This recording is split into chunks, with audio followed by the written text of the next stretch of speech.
Terquiaring, he thought attacking a Deathworld girl was safe. The Academy learned otherwise. Part 1. The shuttle docked with a soft thump that Kira Chen barely felt. She pressed her face closer to the window and stared at the massive structure floating in the darkness of space. The Galactic Unity Academy spread out before her like a small moon made of metal and glass. Lights blinked across its surface in patterns she did not recognize. Somewhere inside that station, thousands of students from hundreds of different species were waiting, and she was about to join them. Kira was 17 years old. She had brown skin, black hair pulled back in a simple ponytail, and eyes that her mother always said looked too serious for someone so young. She wore the standard gray uniform of a new student, and she carried only one bag. Everything else she owned was being shipped separately. She was one of only 3 humans ever admitted to the Academy. Her father was Earth's ambassador to the Galactic Council, which was probably the only reason they let her in. Humans had only made first contact with the galaxy 15 years ago. To most species out there, Earth was still a mystery, a dangerous mystery. The airlock opened with a hiss, and Kira stepped into the Academy for the first time. The entrance hall was enormous. The ceiling rose so high that clouds actually formed near the top. Soft white wisps drifting in the artificial atmosphere. Students of every shape and size moved through the space. Kira saw beings with 4 legs, beings with no legs at all, beings covered in fur, and beings covered in scales. Some floated, some crawled. Some walked on limbs that bent in directions that made her head hurt if she looked too long. A holographic sign appeared in front of her face, flickering with text in a language she did not understand. Then it shifted to English. "Welcome, student Kira Chen.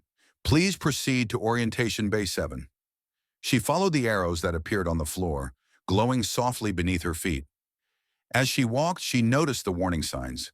They were everywhere. Small holographic alerts that popped up near doorways and corridors. Caution, low gravity zone ahead. Warning, atmospheric variation, methane content, 12%, unsuitable for oxygen breathers. Alert, species-specific hazard. Bright lights may trigger defensive response in Kethvari students." Kira counted at least 30 different warnings during her short walk. But she noticed something strange. None of them mentioned humans.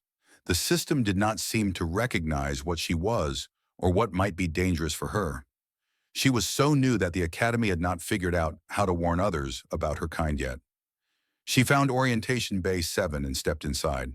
A tall being made entirely of smooth blue crystal stood at the front of the room. Its voice came from somewhere inside its body, resonating like bells. "Welcome, new students. I am Instructor Vel.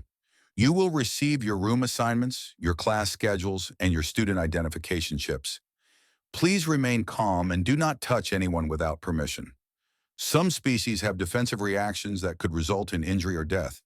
Kira sat down in an empty seat and listened carefully. The orientation lasted 2 hours. She learned about the dining halls, the study centers, the recreational areas, and the medical bays. She learned that the Academy had been operating for over 3,000 years and had graduated millions of students.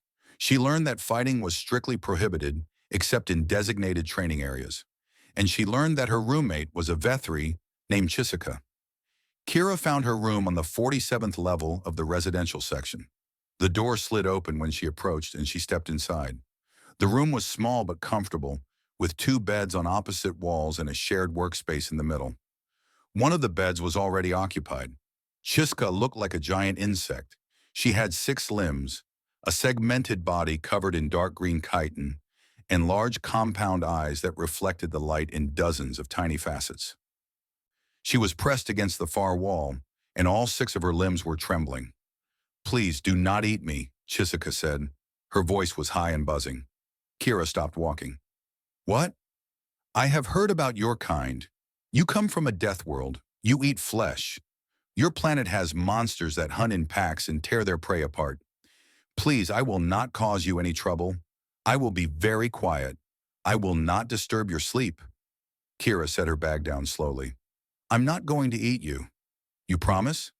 "I promise. I'm a vegetarian, actually. I don't even eat earth animals." Chiska's trembling slowed slightly.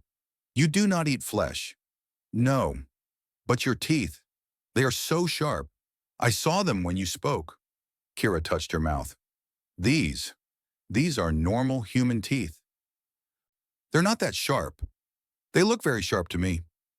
Kira sat down on her bed, keeping her movements slow and calm. Look, I know humans have a scary reputation, but I'm just here to study. I want to learn. That's all. I'm not dangerous. Chiska's eyes fixed on her for a long moment. Then slowly she lowered herself from the wall. I am sorry. I have never met a human before. I only know the stories. What stories? That your world is death. That everything on your planet wants to kill everything else. That your species survived by being the most dangerous thing in your environment. Chisika paused. Is it true? Kira thought about Earth. She thought about the oceans full of sharks, the jungles full of tigers, the diseases that had killed billions, the earthquakes and volcanoes and hurricanes, the wars that humans had fought against each other for thousands of years. Some of it is true, she said finally, but that doesn't make me dangerous. It just makes me careful. By the end of the first week, Chisika had stopped flinching every time Kira moved. By the end of the second week, they were eating meals together in the dining hall. By the end of the third week, Chisika admitted that Kira was the least frightening Deathworlder she could have imagined. But not everyone at the academy was so welcoming. Kira first noticed him on her fourth day. He was tall, covered in dark red scales, with a row of sharp ridges running from his forehead down to the back of his neck. His eyes were yellow with vertical slits for pupils, and when he smiled, she could see rows of pointed teeth. He was a Torvani, and his name was Lord Draben Kethval. The Torvani were one of the oldest and most powerful species in the galaxy. They had been expanding their territory for 10,000 years, and they considered themselves the natural rulers of all other life. Draven's father was a senator in the Galactic Council, one of the most influential politicians in known space. Draven was surrounded by followers wherever he went. Other students laughed at his jokes. They stepped aside when he walked past. They looked at him with admiration and fear. He looked at Kira with disgust. What is that smell? He said loudly when she entered the dining hall one evening. His voice carried across the room. Oh, I see. The primitive has arrived. Kira ignored him. She collected her food and sat down with Chiska at their usual table. Did you hear what he said? Chiska whispered. I heard. Are you not upset? I'm not here to make enemies. I'm here to study. But Draven was not finished. He walked over to their table and stood with his arms crossed, looking down at Kira like she was something unpleasant he had found on the bottom of his foot. I do not understand why they let your kind into this academy, he said. Humans still fight wars among themselves. You are barely sentient. You have nothing to offer civilized society. Kira looked up at him calmly. I'm trying to eat. Answer me, primitive. What do you think you can contribute here? What could a species as violent and stupid as humans possibly teach the rest of us? The dining hall had gone quiet. Everyone was watching. Kira took a slow breath. I didn't come here to prove anything to you. I came here to learn. If you have a problem with that, you can talk to the administration. She turned back to her food. For a moment, Draven stood there, his scales flushing darker with anger. He was not used to being dismissed. He was not used to being ignored. Every other student in this academy treated him with the respect he deserved, and this primitive, this monkey from a death world, had just turned her back on him.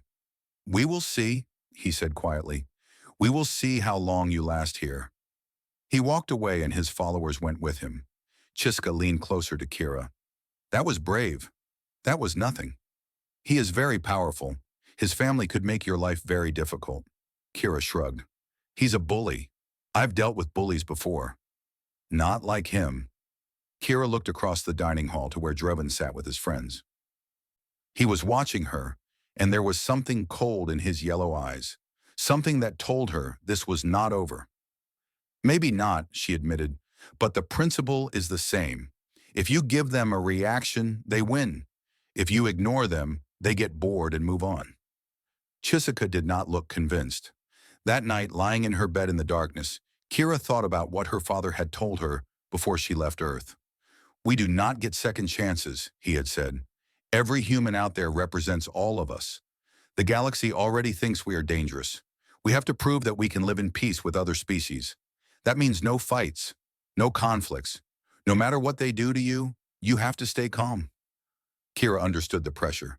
She understood the responsibility. But as she drifted off to sleep, she could not shake the feeling that Draven was not going to make this easy. And she was right. Over the next several days, small things began to happen. Her notes disappeared from the shared study system. Her projects were corrupted by mysterious data errors. Other students stopped talking to her when she approached. Draven never did anything directly. He never left any evidence. But every time something went wrong, Kira would look up and find him watching her from across the room with that same cold smile. He was testing her, pushing her, waiting to see how much she could take. What he did not understand was that humans were very, very good at taking punishment, and even better at remembering who had caused it. He thought attacking a Deathworld girl was safe. The Academy learned otherwise, Part 2. 3 weeks had passed since Kira Chen arrived at the Galactic Unity Academy. 3 weeks of classes, 3 weeks of studying, 3 weeks of pretending not to notice the campaign of harassment that Lord Draven Kethful was waging against her. She woke up every morning at the same time. She attended every class. She completed every assignment. And through it all, she kept her head down and her mouth shut. It was working in a way. Her grades were excellent. Her instructors had begun to notice her potential. In Xenobiology, she had scored the highest marks in her class. In physics, she had solved a problem that had stumped students for over a decade. And in combat theory, the instructor had actually stopped mid-lecture to compliment her understanding of battlefield tactics. But she was never allowed to participate in the practical combat exercises. The Academy administration had decided that human involvement in physical activities was a safety concern. They did not specify whose safety they were concerned about. Kira accepted the restriction without complaint. She sat in the observation gallery during combat training and took detailed notes while other students practiced. She watched the Torvani move with their natural predator grace. She watched the four-armed Krethkai juggle opponents like toys. She watched and learned and said nothing. Chiska thought she was being foolish. "You should fight back," the Vethri said one evening as they studied together in their room. "Not with violence, but with words, with complaints, with evidence."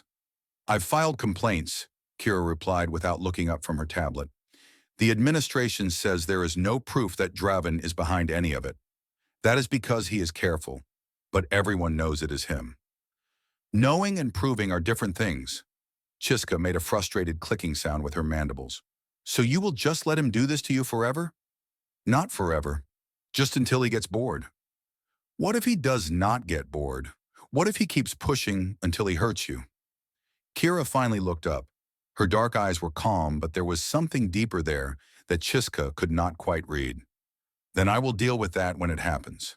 The Xenobiology classroom was large and circular, with holographic displays that could show life forms from any planet in the galaxy.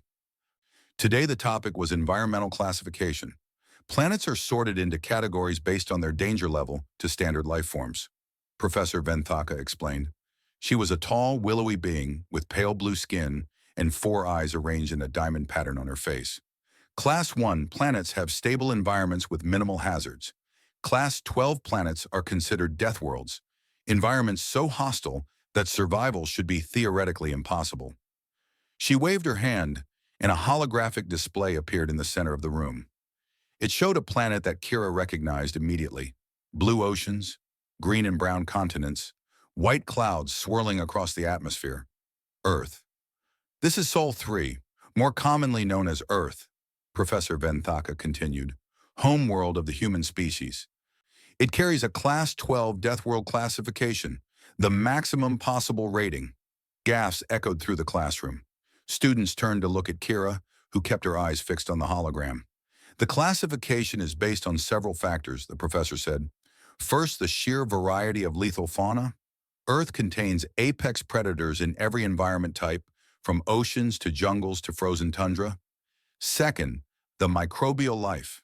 Earth diseases evolve and mutate at rates that would devastate most galactic species within days. Third, the geological instability. Earthquakes, volcanic eruptions, and massive storms occur with regular frequency. She zoomed in on a map of Earth, highlighting different regions. The planet's radiation levels are also significant. Sol is an active star that bombards Earth with constant ultraviolet radiation. Most galactic species would develop severe cellular damage within hours of unprotected exposure. Humans have evolved to not only survive this radiation, but to require it for proper biological function. A student raised a tentacle. How did any intelligent life evolve in such conditions? An excellent question. Professor Venthaka brought up another image, this one showing the evolutionary timeline of Earth. The answer is that only the most adaptable, most resilient organisms survived. Competition on Earth is so fierce that weakness is eliminated almost immediately. The species that eventually developed intelligence did so because intelligence was the only advantage that could overcome the physical superiority of other predators. She paused and looked around the room. What is most remarkable about humans is not that they survived their world. It is that they became the dominant species. They achieved this not through biological advantages like speed or strength, but through persistence, cooperation, and an almost incomprehensible tolerance for pain and hardship. Kira felt the weight of everyone's stares. She kept her expression neutral. After class, Professor Venthaka asked her to stay behind. I hope that was not uncomfortable for you, the professor said. I try to keep the discussion academic. It was fine, Kira replied. I noticed that you do not talk about your homeworld. Most students are eager to share information about their species. Humans have a complicated reputation. I try not to draw attention to it. Professor Venthaka studied her with all four eyes. That is a very diplomatic answer. Your father is the ambassador, correct? Yes. He has taught you well. The professor paused. I want you to know that I find humans fascinating. Your species has accomplished something remarkable. In less than 10,000 years, you went from primitive tool users to a spacefaring civilization. That is unprecedented in galactic history. We had strong motivation, Kira said quietly. If we did not adapt, we died. That evening, Kira called her father. The communication delay between the academy and the council station was only a few seconds, but each pause felt longer. How are your studies? Ambassador Chen asked. His face was tired on the screen. He had been working long hours lately. Good, my grades are strong. And socially? Have you made friends? My roommate is nice. She was scared of me at first, but we get along now. Her father nodded. And the Torvani boy? The one you mentioned before? Kira hesitated. He is still causing problems. What kind of problems? Nothing I cannot handle. Her father leaned closer to the screen. Kira, talk to me. She told him. She told him about the sabotage projects, the deleted notes, the whispered insults. She told him about the way other students had stopped associating with her. She told him about the cold looks and the mocking laughter that followed her through the hallways. When she finished, her father was silent for a long moment. I am sorry, he said finally. I wish I could tell you to stand up for yourself. But you know the situation. I know humanity's reputation depends on us proving we can coexist peacefully. If you fight back, they will use it as evidence that humans are too aggressive to be part of galactic society. The Council is already looking for excuses to limit our expansion. One incident could set us back decades. I understand, Father. I am proud of you. What you are doing, the patience you are showing, it matters more than you know. After the call ended, Kira sat alone in her room for a long time. She thought about patience. She thought about restraint. She thought about all the times in human history when her ancestors had been forced to endure suffering because fighting back would only make things worse. She wondered how much more she would have to endure. The answer came 3 days later. Kira was walking through one of the academy's quieter corridors, returning from a late study session. The lights were dim for the evening cycle, and most students had retired to their rooms. Her footsteps echoed softly on the metal floor. She did not hear Draven approach. He simply appeared in front of her, stepping out from a side passage with 3 of his followers behind him. His yellow eyes gleamed in the low light. Hello, Primitive, he said. Kira stopped walking. She looked at him, then at the empty corridor stretching in both directions. There were no witnesses, no cameras in this section, nothing to record whatever was about to happen. What do you want? She asked. I want you to understand something. Draven stepped closer. He was taller than her by nearly a head, and his scaled body radiated heat like a furnace. You do not belong here, you never did. And no matter how hard you study or how well you perform, you will always be nothing more than a violent ape pretending to be civilized. Are you finished? Draven's eyes narrowed. You think you are clever. You think if you ignore me long enough, I will lose interest. But you are wrong. My family has been dealing with inferior species for 10,000 years. We know how to break them. I'm not interested in your family history. You should be, because I am going to make an example of you. Not today, not tomorrow, but soon. And when I do, everyone will see exactly what happens to primitives who think they can stand among their betters. He reached out and grabbed her arm, his claws digging into her skin through the fabric of her uniform. Pain shot through her, sharp and immediate. She could feel the points of his claws breaking the surface, drawing blood. Do you understand me? He whispered. Kira looked at him. She looked at the blood beginning to seep through her sleeve. She looked at the cruel satisfaction in his yellow eyes, and something shifted inside her. It was not anger exactly. It was something colder, something older, something that humans had carried in their blood for hundreds of thousands of years, long before they built cities or wrote languages or dreamed of reaching the stars. I have been patient with you, she said. Her voice was quiet, but something in its tone made Draven's grip falter slightly. I have ignored your insults. I have tolerated your harassment. I have given you every chance to walk away. She met his eyes directly. I am asking you one time to let go of my arm and leave me alone. If you do, we can pretend this conversation never happened. But if you continue down this path, you will regret it. Draven stared at her. For just a moment, something flickered in his expression. Something that might have been uncertainty, might have been doubt. Then he laughed. Regret it? He squeezed her arm harder, his claws sinking deeper. What are you going to do, primitive? Report me to the administration? Cry to your father? You cannot touch me. My family could have your father removed from his position with a single word. I could end your entire species' place in the galactic community. He shoved her backward, releasing her arm. She stumbled but did not fall. The scratches on her arm were bleeding freely now, dark red against her brown skin. Remember this feeling, Draven said. Remember what it is like to be helpless, because this is only the beginning. He walked away, his followers trailing behind him. Their laughter echoed through the empty corridor. Kira stood alone in the darkness. She looked down at her wounded arm. She watched the blood drip onto the floor. Then she looked up, in the direction Draven had gone. You were warned, she said softly to the empty air. She turned and walked back to her room. She cleaned and bandaged her arm without telling Chiska what had happened. She lay down in her bed and stared at the ceiling for a long time. Draven thought he had won. He thought his display of dominance had put her in her place. He thought she was just another weak species that would crumble under pressure. He had no idea what he had just awoken. He thought attacking a Deathworld girl was safe. The Academy learned otherwise, Part 3. The Unity Festival was the most important celebration in the Academy's calendar. For 3 days, students and faculty from every species gathered to celebrate cooperation and peace among the stars. There were performances, exhibitions, and ceremonies honoring the ideal of galactic unity. Attendance was mandatory for all students. Kira had been looking forward to it. The festival would be a chance to see the Academy at its best, to witness the potential of what different species could accomplish when they worked together instead of fighting. For 3 days, the usual tensions and hierarchies of student life would be set aside, or so she had thought. She stood in the main plaza with Chisika, watching a group of crystalline Vornkai create sculptures from pure light. The display was beautiful, shifting colors and shapes that seemed to dance with music only the artist could hear. Thousands of students filled the plaza, gathered around different exhibitions and performances.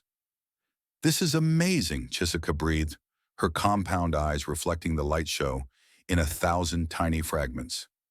Kira nodded. For the first time in weeks, she felt herself beginning to relax. The scratches on her arm had healed, leaving faint scars that her uniform covered. She had not told anyone about her encounter with Draven. She had simply continued her routine, attending classes and completing assignments and waiting.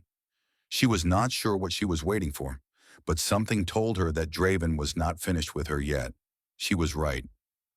The crowd began to shift, moving aside to create an open space near the center of the plaza. Kira looked up and saw Draven walking toward her with his usual group of followers. But something was different today. He was not wearing his student uniform. Instead, he wore the ceremonial armor of a Torvani warrior, dark metal plates decorated with the symbols of his family house. "What is happening?" Chisika asked, her voice tight with sudden fear. Kira did not answer. She watched Draven approach, and she understood. He was not just here to insult her. He was here to make a statement. Draven stopped a few meters away from her. The crowd had formed a circle around them, students and faculty alike watching with a mixture of curiosity and anticipation. The light sculpture performance had stopped. Every eye in the plaza was on them. "Kira Chen," Draven said, his voice carrying clearly across the silent plaza. "Human. Primitive. I challenge you to a dominance display." Murmurs rippled through the crowd. Kira heard gasps of surprise, whispers of confusion. Some students looked excited. Others looked worried. "A dominance display?" Chisika grabbed Kira's arm. "That is a Torvani tradition. If you are challenged, you must either submit or fight. You cannot refuse." Kira looked at Draven. He was smiling, his pointed teeth gleaming in the festival lights. He had planned this perfectly. A public challenge, in front of thousands of witnesses, using a tradition that was recognized by galactic law. If she submitted, she would be admitting that humans were inferior to the Torvani. If she refused, she would be seen as a coward. And if she fought, she would be giving him exactly what he wanted. "I do not recognize Torvani traditions," Kira said calmly. "I am human. Your customs do not apply to me." "But galactic law does," Draven replied. "And galactic law states that any species may challenge another to resolve disputes through ritual combat. You have the right to refuse, of course, but if you do, you must make a public declaration of submission. You must kneel before me and acknowledge that your species is inferior to mine." The crowd was completely silent now. Kira could feel the weight of their stares, the pressure of their expectations. She thought about her father. She thought about all the humans who were counting on her to represent them well. And then she thought about every time she had let Draven's insults slide. Every time she had ignored his harassment. Every time she had turned the other cheek and hoped he would simply go away. She was tired of hoping. "I will not submit," she said. Draven's smile widened. "Then you must fight." "Fine." The word hung in the air like a thunderclap. Chisika made a small sound of distress. Several faculty members stepped forward as if to intervene, but they stopped when they saw Draven's expression. This was a legal challenge.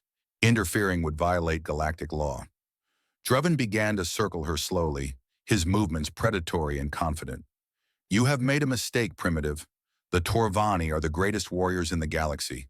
We have never been defeated in single combat by any species, not once in 10,000 years of recorded history." Kira did not move. She stood still in the center of the circle, watching him with calm eyes. "I am faster than you," Draven continued. "I am stronger than you. My scales can turn aside blades. My claws can tear through metal. What do you have? Soft skin, dull teeth, no natural weapons at all." He was directly behind her now. She could feel the heat of his body, hear the soft scrape of his claws on the plaza floor. "Any last words?" he asked. Kira took a slow breath. "Just one piece of advice." "Oh? When this is over, stay down." Draven laughed. It was a harsh barking sound that echoed across the plaza. "I am going to enjoy this." He attacked. The Torvani were fast. Kira had studied them in combat theory class. She knew that they could strike 3 times in the space of a single heartbeat. She knew that their reflexes were honed by millions of years of evolution as apex predators.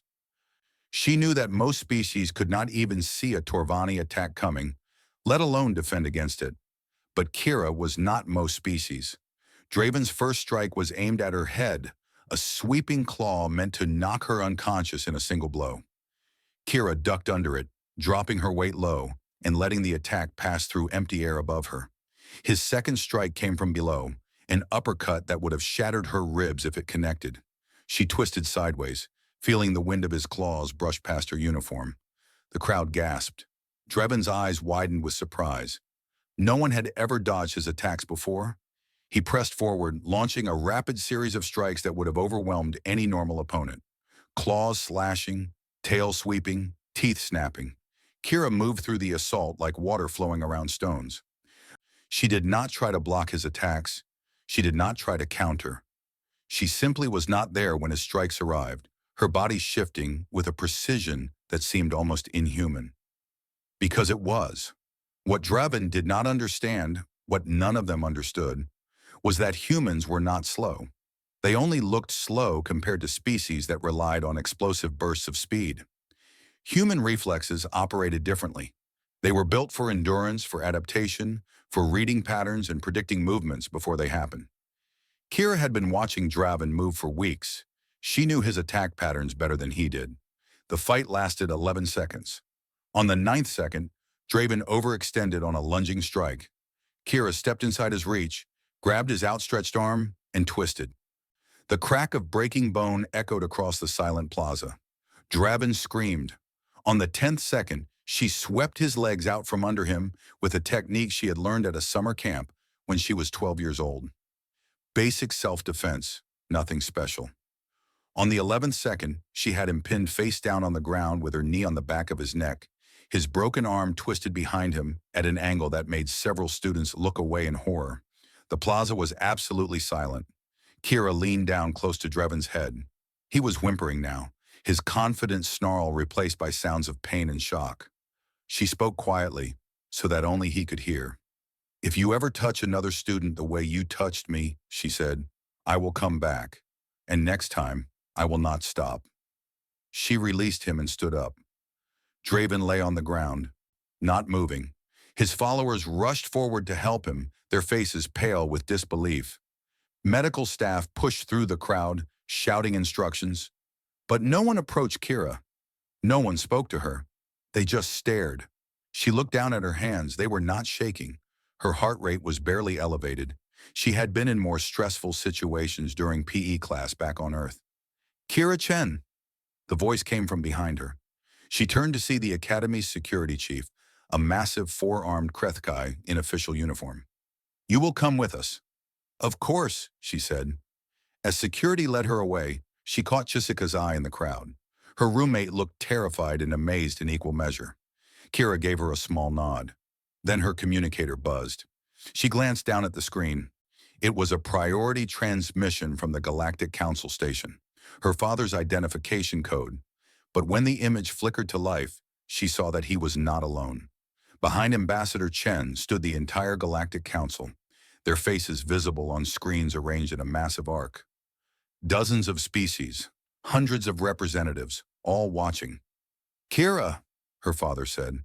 His voice was carefully neutral, but she could see the tension in his eyes. "The council has been monitoring the festival broadcast. They saw everything." Of course they had.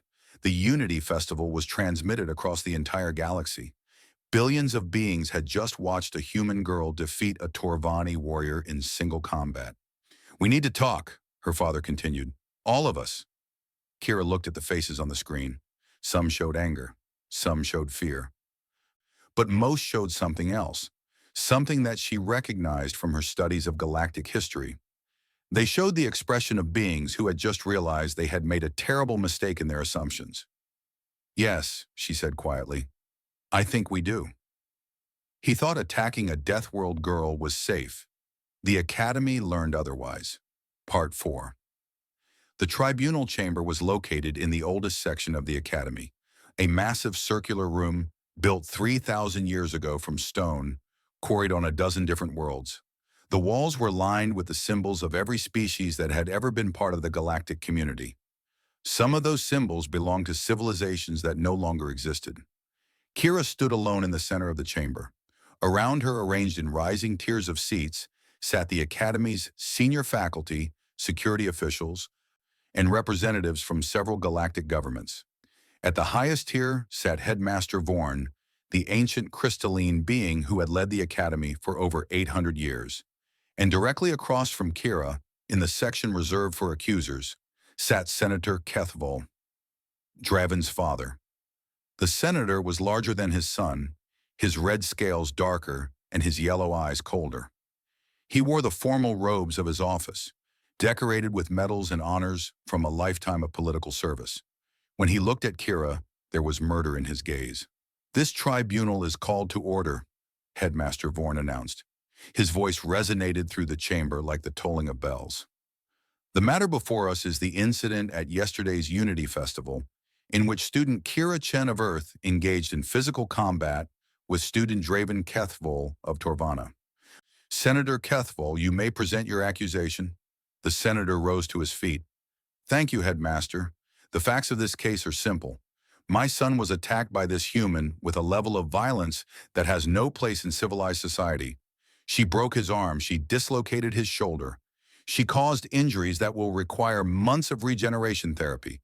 This was not self-defense. This was assault." Murmurs rippled through the chamber. "Furthermore," the senator continued, "the combat techniques this human employed were clearly military grade. No civilian student should possess such skills. I submit that this human was sent here by her government as a trained operative, disguised as a student.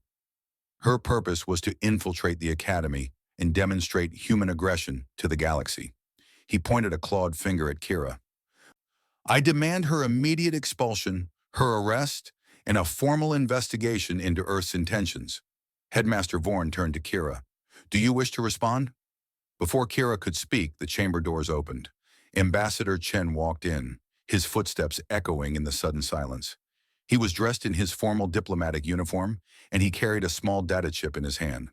"I request permission to speak on behalf of my daughter and on behalf of Earth," he said. Headmaster Vorn nodded. "Permission granted." Ambassador Chen walked to the center of the chamber and stood beside Kira. He gave her a small nod, and she saw something in his eyes that surprised her. He was not angry. He was not disappointed. He was proud. "Senator Kethval has made several accusations," the ambassador began. "He claims that my daughter attacked his son. The record shows otherwise. It was Draven who issued the challenge. It was Draven who initiated physical contact. My daughter acted entirely in self-defense, as galactic law permits." "The level of force was excessive," the senator snapped. "She nearly killed him. She defeated him. There is a difference." Ambassador Chen held up the data chip. "The senator also claims that my daughter possesses military-grade combat training, that she must be a trained operative. I would like to present evidence that addresses this claim." He inserted the chip into the chamber's display system. A holographic image appeared, showing a group of human children in simple athletic clothing, standing in a large outdoor area with grass and trees. "This is a summer camp on Earth," the ambassador explained. "A recreational program for children between the ages of 10 and 14. My daughter attended this camp when she was 12 years old."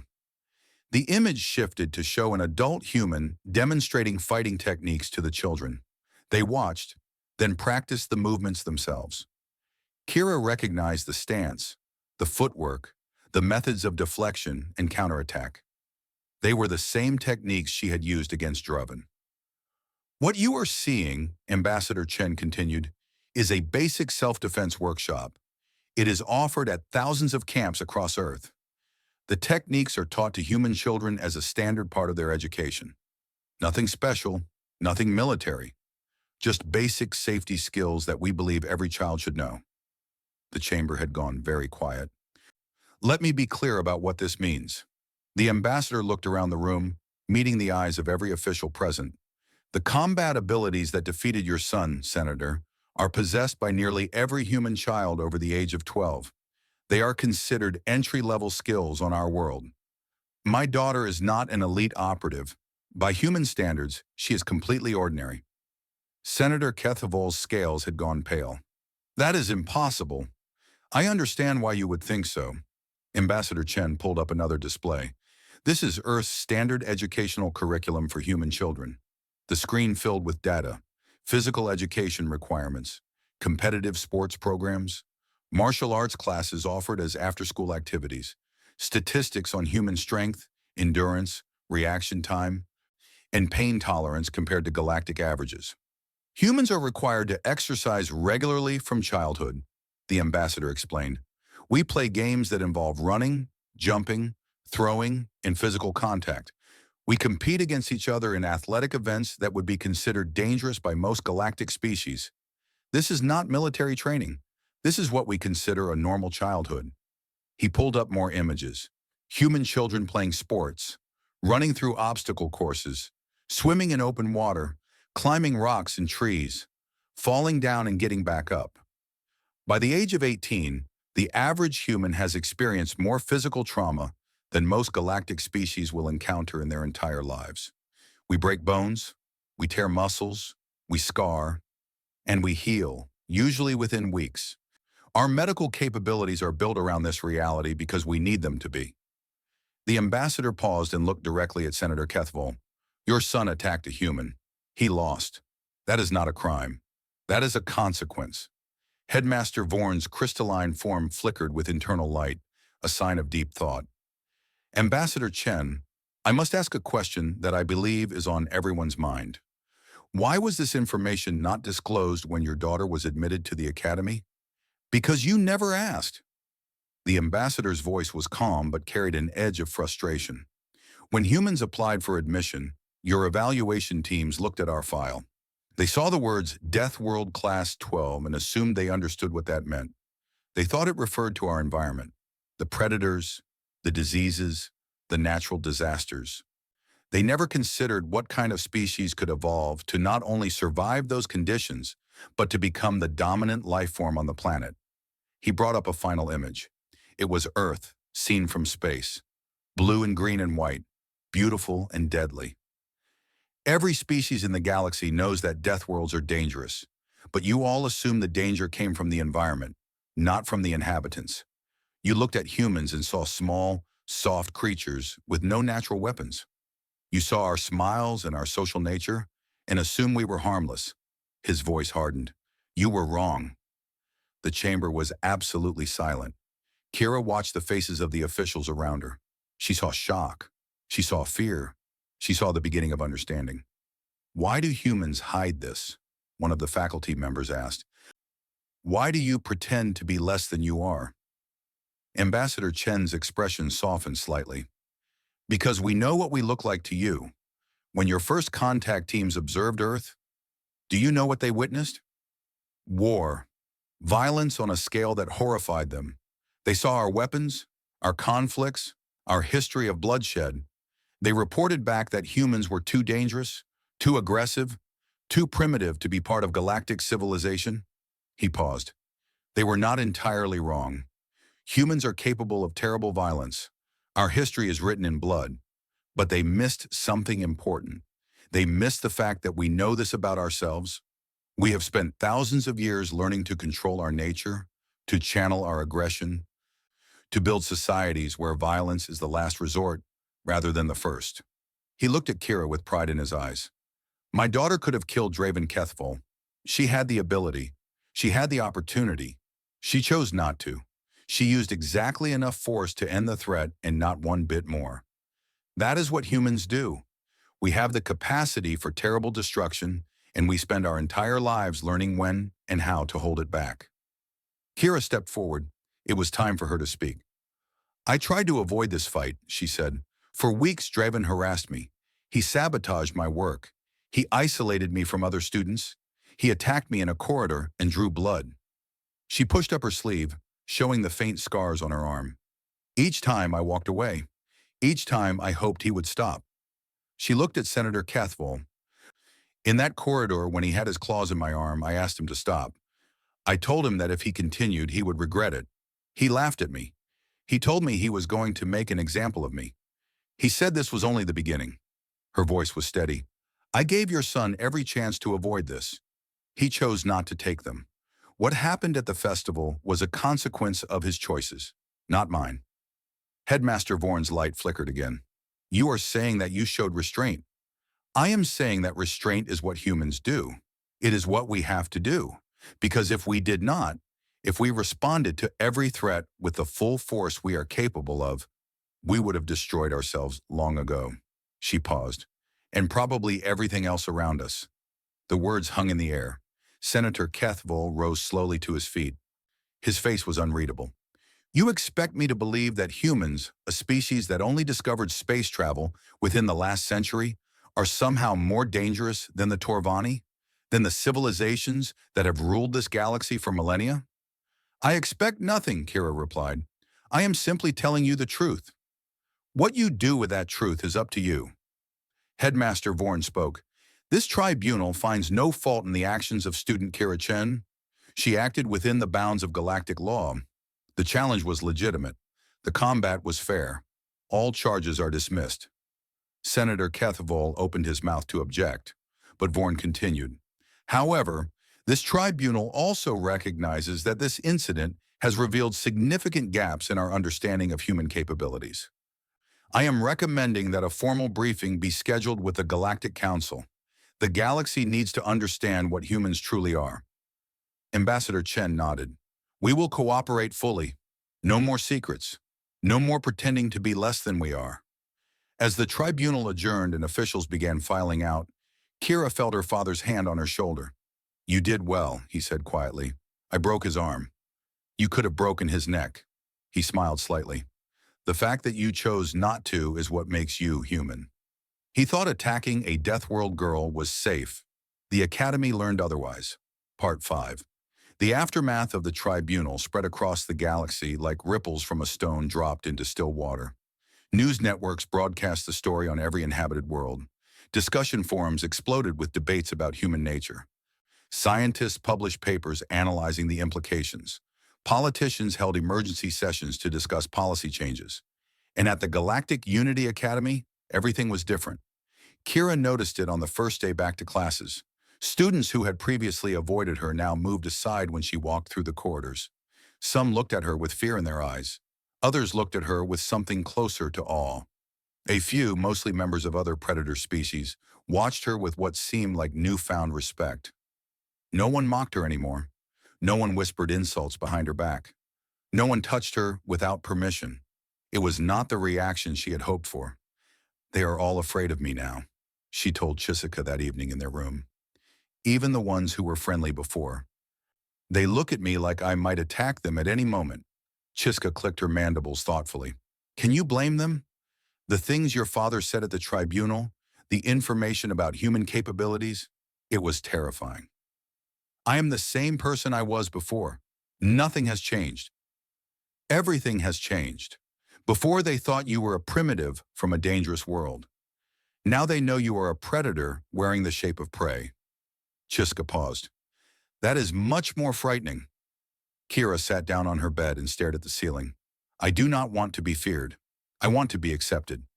Then show them. Show them that the power you have is not the thing that defines you. The weeks that followed were strange. Kira continued her studies, continued her routines, continued to be exactly who she had always been. She helped classmates who struggled with their work.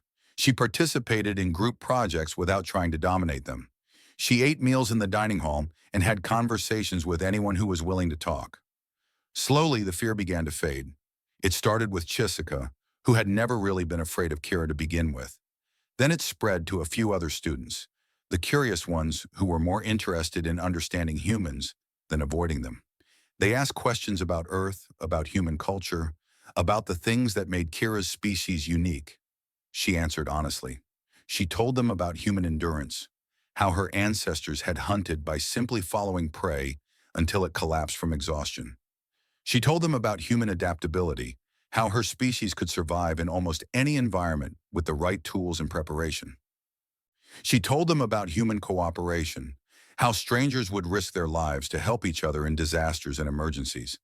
She told them about human choice.